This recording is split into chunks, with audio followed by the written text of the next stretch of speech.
Hey everyone, let's review one-dimensional motion. So we have to understand the concept of distance. What is it? What is distance? What is length? So what is that? Distance, as you can see from your efforts, is impossible to define really. However, distances between points in space can be compared, as they show the the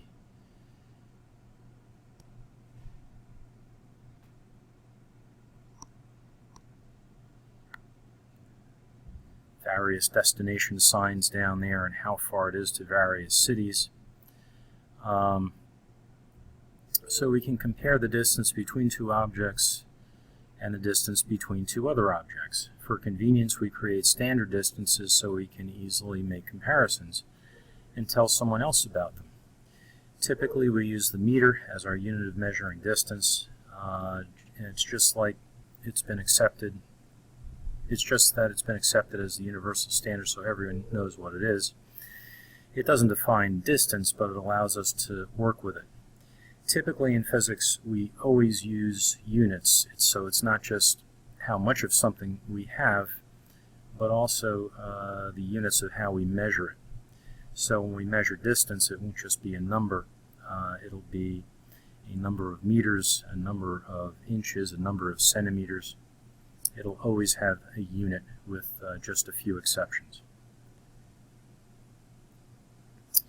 Okay, and we'll be using meter as our standard for measuring distance. The symbol for distance is D, and the unit of measure, or the unit for the meter is M. So notice D equals 0.2 meters. Time. Similarly, everyone knows what time it is, but try defining it. What is time? Remember, you can't use the word time or an equivalent to the word time in your definition. Like distance, time is a fundamental aspect of nature. It is so fundamental that it's impossible to define. Everyone knows what time is, but no one can really say what it is. However, like distances, times can be compared.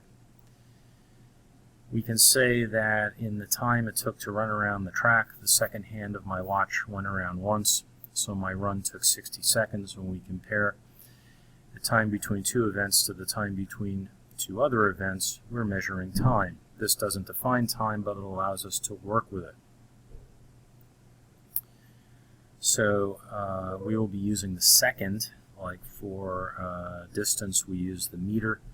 We use the second for time as our standard of measuring, and the symbol for time is T. The unit for a second is S, and we might say something like time equals 10 seconds. Speed is a rate. It is the rate of the passage of distance divided by the passage of time. We say with variables that speed S equals distance D divided by time T. Speed is not a fundamental aspect of nature. It's the ratio of two things that are, that is to say, distance and time. The units of speed can be seen by substituting the units for distance and time into the equation. If distance is in meters and time is in seconds, then the units of speed are in meters per second, abbreviated like so. Try to use that fraction line there instead of the word per. And please don't use the abstract smiley face. That's a big no-no. Okay, so try to express it just like that. A car travels at a constant speed of 10 meters per second. This means the car moves, how? Well, it moves 10 meters for every second that passes. A rabbit runs a distance of 60 meters in 20 seconds. What is the speed of the rabbit? Well, we know that speed is distance over time, so that's 60 meters over 20 seconds, and that would be 3 meters per second. An airplane on a runway can cover 500 meters in 10 seconds. What is the plane's average speed? Well, again, speed is distance over time. So our distance is 500 meters in a time of 10 seconds, or 50 meters per second. A car travels at a speed of 40 meters per second for 4 seconds. What is the distance traveled by the car?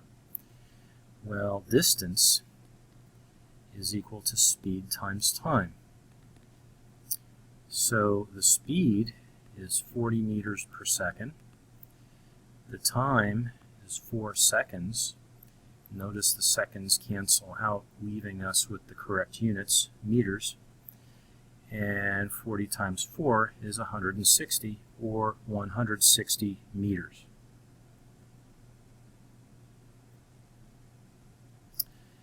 You travel at a speed of 20 meters per second for 6 seconds. What distance have you moved? Well, again, distance is speed times time, so that's 20 meters per second times 6 seconds is 120 meters. I'm not only using the units because it's, well, correct to use the units, but also because it gives me a convenient check on my work. If I wind up with the right units, it's a very good chance I did the problem right. If I get the wrong units, oh, there could be a problem somewhere. So number 6, you travel at a constant speed of 20 meters per second. How much time does it take you to travel a distance of 120 meters? Well, they're asking for time, which is going to be distance over speed. So that is 120 meters and 20 meters per second, and that is going to be 6 seconds.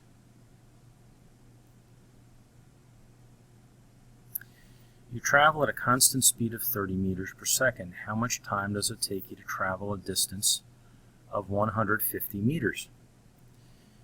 Okay, so they want to know time again. How much time? So that's distance over speed.